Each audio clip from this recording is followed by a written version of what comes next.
Welcome to the News Broadcast Daily. I'm following today's highlights. Vietnam responds to World AIDS Day with a range of activities in many provinces and cities.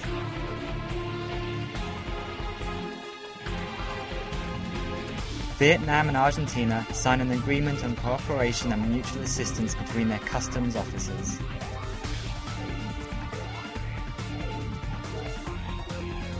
The European Chamber of Commerce in Vietnam launches the White Book of Trade, Investment Issues and Recommendations.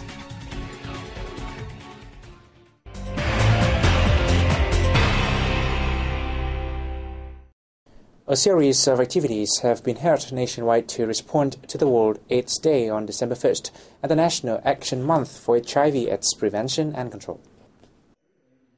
At a meeting in Hanoi on December 1st, Deputy Prime Minister Nguyễn Xuân Phúc said that Hanoi, as the country's political, economic and cultural centre, has taken a lead in the protection and care of public health, particularly the fight against HIV/AIDS, drugs and prostitution. UN Resident Coordinator in Vietnam, Pratibha Mahata, said with a series of important decisions and effective intervention measures, Vietnam has gradually dispelled discrimination against people infected with HIV, becoming a positive example to the region. Ho Chi Minh City also held a meeting on the occasion on November 30th. In addition, the city presented gifts to more than 1,000 HIV/AIDS patients and opened voluntary HIV testing, consultation and treatment services in District 1 and Cu Chi District. The northern province of Nam Dinh has successfully implemented preventative measures to minimize the impacts of HIV/AIDS.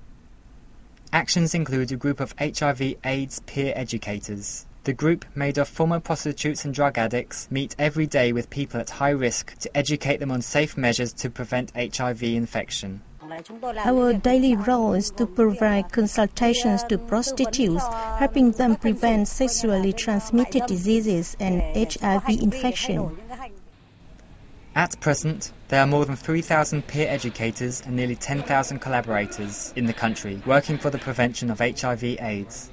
According to the Health Ministry, Vietnam has about 210,000 people infected with HIV, of whom 60,000 have developed AIDS. At present, HIV is spreading in the country with nearly 1,000 new cases every month. The most important goal for Vietnam now is to prevent new HIV infections. To achieve this goal, every family and the whole of society needs to join hands and drive back the epidemic. Vietnam and Argentina have made a step forward in their bilateral financial cooperation with the signing of an agreement on cooperation and mutual assistance between the countries' customs officers. The agreement was signed on the occasion of a visit to Argentina by Vietnamese Deputy Minister of Finance Nguyễn Công Nghiệp from November the 26th to 29th. The document is seen as an important basis to ensure security for the development of bilateral trade. It also lays a foundation for the two countries to accelerate cooperation and share experience in customs management and professional skills, as well as lessons drawn from customs law enforcement.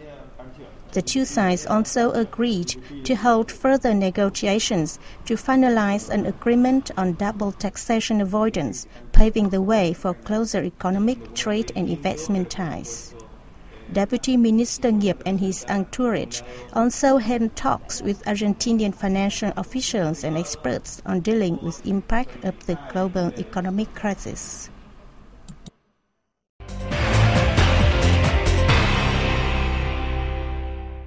The European Chamber of Commerce in Vietnam launched its 5th edition of the White Book of Trade, Investment Issues and Recommendations in Ho Chi Minh City on November 30. As in previous editions, White Book 2013 covers industries that the 800 member companies of Eurocham are involved in, including pharmaceuticals, consumption goods, energy, telecommunications, the automotive industry, tourism and banking. The book reflects the major issues affecting European businesses operating in the country to the Vietnamese government. It says that over the past year, the government has had great success in controlling inflation. However, there remain many problems that need to be solved to attract foreign direct investment from Europe. The book introduced proposals in areas of personnel training, transport delivery, information technology, pharmaceuticals, food nutrition, and the tourism, restaurant and hotel sector.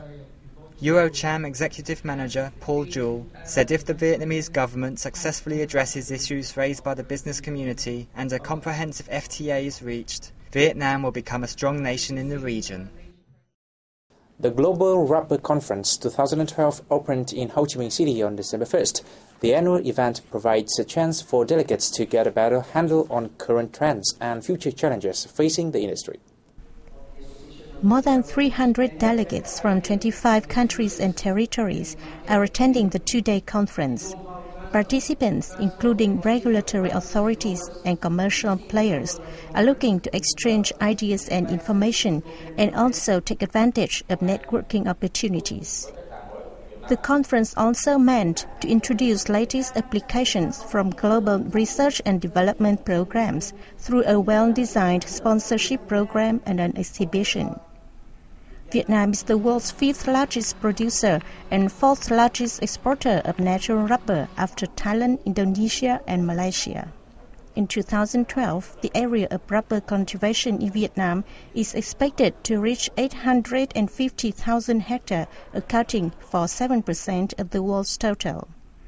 Vietnam's rubber export is set to cross 1 million tons by the end of this year, and the country is likely to become the third largest exporter of natural rubber in the world.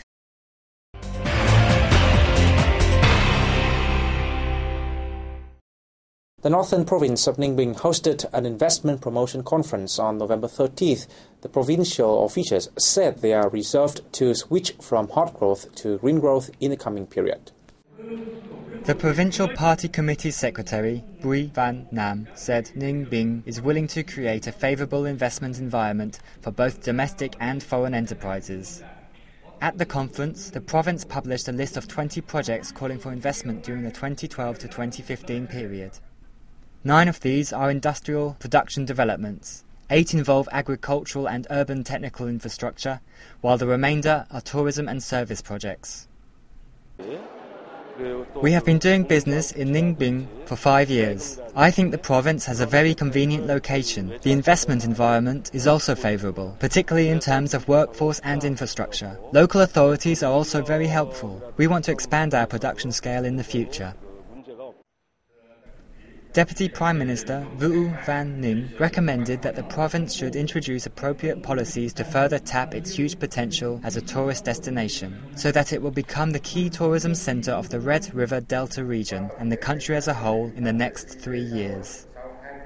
Improving the quality of human resource and resolving difficulties facing investors in a timely fashion are also necessary, the Deputy Prime Minister said. At the conference, Ninh Bình province granted investment licenses to 7 projects with a value totaling over 9.1 trillion VND, or $433 million.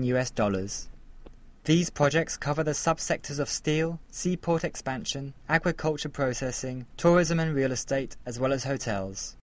The practice of worshipping Hung Kings in Vietnam will be one of the 35 applications to be submitted to the 7th sessions of the UNESCO-led Governmental Committee for the Safeguarding of World Intangible Cultural Heritage. The sessions will be held in Paris from December 3rd to 7th.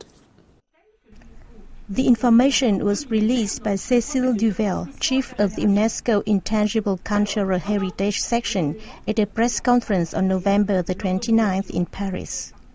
Vietnam's application says that worshipping the Hung Kings, who according to legend ruled the country during the early period of Vietnamese history, is a symbol of the culture and belief of the people.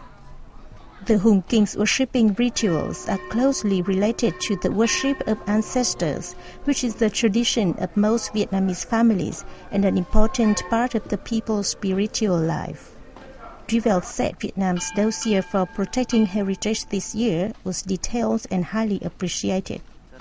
She also said at the upcoming session, members will seek ways to better preserve and promote world heritage and consider some countries' requests to be supported in heritage preservation. And this is the end of our news today. Thanks for watching and goodbye for now.